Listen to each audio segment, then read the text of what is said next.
Hey guys, it's your boy, Mr. Luke Evan Brooks. Welcome to another edition of Passive Income Central. Now, I want to ask you something that's very important to all of us here. What would you do?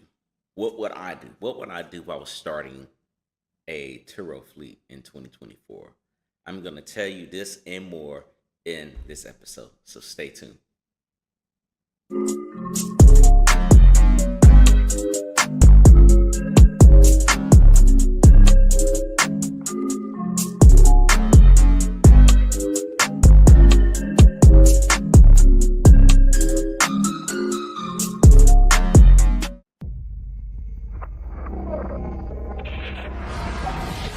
Talk about something that's very important. What would you do starting off in 2024?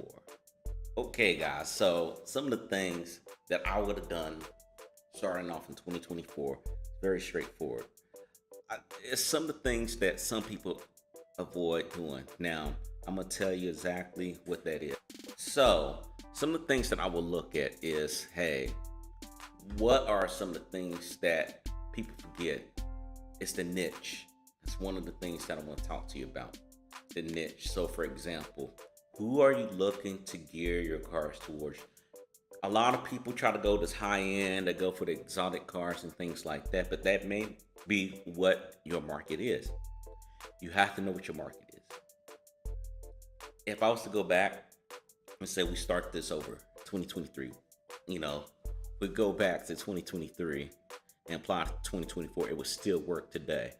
I look at the market. I look, first off, looking at Turo, looking at the website itself, and seeing exactly what's in my market, what's going at what price, and what's the reasonability of it, right? A lot of folks are trying to go for the Teslas, right? But everyone's got something.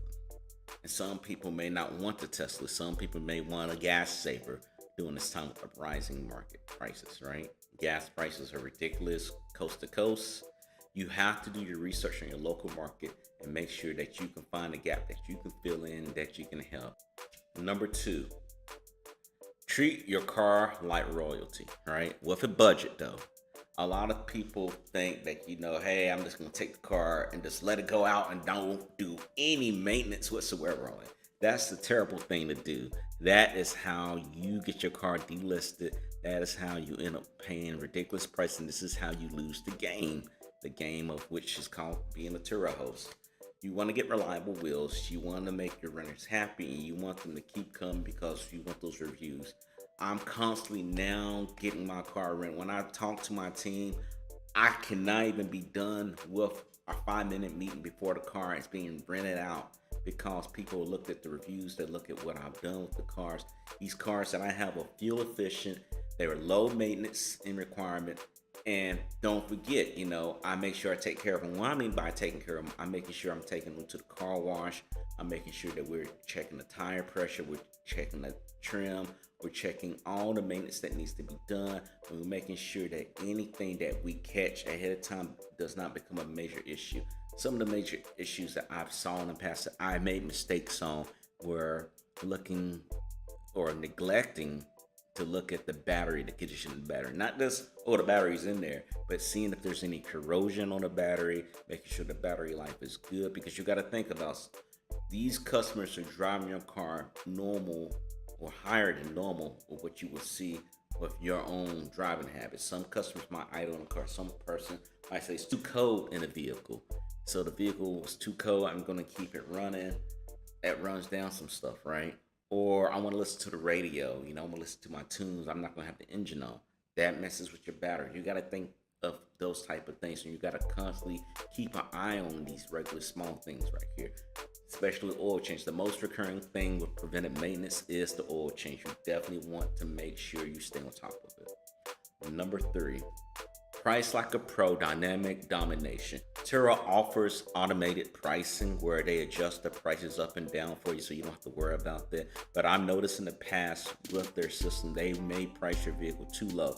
They do not take into account of your maintenance, your requirements, your things that you have. They're just going off an algorithm that's basically telling you how they think the price should be based off the market. Stay away from that. What you need to do is just do some old-fashioned homework. What you would use is the Turo X. I'm gonna drop a link down below.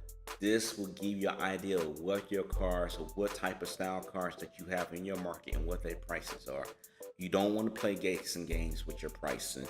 Use Turo's pricing tools to help you do the research, but don't let the automation take over. You adjust the rates based off the demand that you're seeing, the seasonality, and with local events. So when I mean local events, that means concerts, football games, basketball games, hockey games, graduations, holidays like July the 4th, people going out to the beach. Like for me, people go out to Myrtle Beach right around May. It's constant trips to the beach and further down. So think about those events right there. Think about what your price would be when the game's coming on. Number 4, roll out the red carpet virtually, of course. You want to continue to have communication with your customers. That is the number one thing that you want to have as communication as being key. Respond promptly, offer contactless options, and be friendly with them. You have to recognize some people are not used to talking to you in chat. I have older customers who may not be used to the texting and chatting and things like that. So you have to be open to be available for them. Sometimes in those cases, a phone call will suffice, but I try to primarily keep it on the application. And the reasons are this. Number 1, Turo sees everything. Number 2, you have a record of everything. Pretty straightforward. Show the customer your knowledge by offering the things that they need to know. If they're coming in from the airport, walk them through the whole process. Make sure you provide adequate information to them so they are not constantly blowing you up. Number 5, learn, adapt, and conquer. Turo's ever-evolving process is that you have to stay ahead of the game. Now, how does that work? That means that you stay up on the local newsletters. You stay up and looking at the platforms. You talking into these Facebook groups or whatever group that you're in, that you're talking to folks that are hosts, and understand what the local trends are, what the updates are coming up, and analyze what your bookings are. There's not a day that I don't go by looking at my bookings and understanding what's going on. Like for example, December, you would think would be very packed, but it's not as low right now. A lot of people are dialing back because, they've been paying all this money. And at the end of the day, they're paying all this money for gifts and things like that. They're going to dial back. And traveling is going to be one of those options where they say, hey, I don't need to fly out. I don't need to go home. It's costing a little bit too much. And I noticed that with the airports, I have more local bookings than I do with out-of-state bookings. And it's just plain simple. Use that as your advantage as a host. As a host, you can use this information and you can figure out, how do I get more customers to book my car out 90% of the time. Now I have a course which has been dropped in here somewhere right here. It's a course. You definitely want to check that out. It walks you through A to Z. Link's going to be down in the description below. Remember, Turo success isn't one size fits all. Find out your niche, prioritize your guests, and keep learning a little hustle and these killer tips. You will be rolling in bookings in no time, and now you can get out there and take your turn at the cash machine. Guys, remember, share your failures with the other hosts out there. Don't sit there and say, I'm gonna hold it in or whatnot, because there's gonna be hosts like me that I can tell you I failed on some things. We learn and grow together.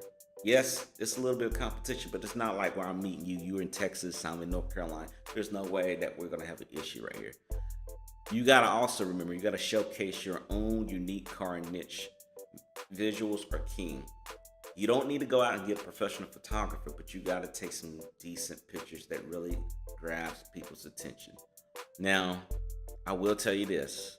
Make sure, once again, that you take action. If you don't know anything, I can tell you this.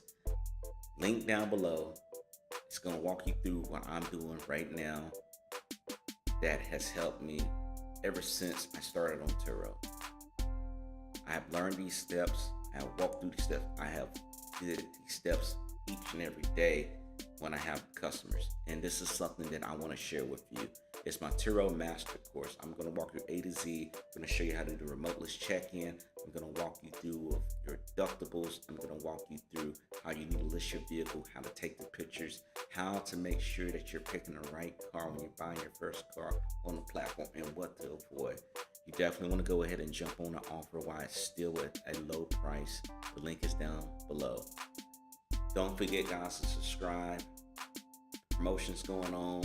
And what say you? What would you do that was different from my list for 2024? Share your thoughts and share some of your stories right here down in the description down below in the comments section. Again, guys, thank you again. My name is Mr. Luke M. Brooks, and I see you on the other side. Take care.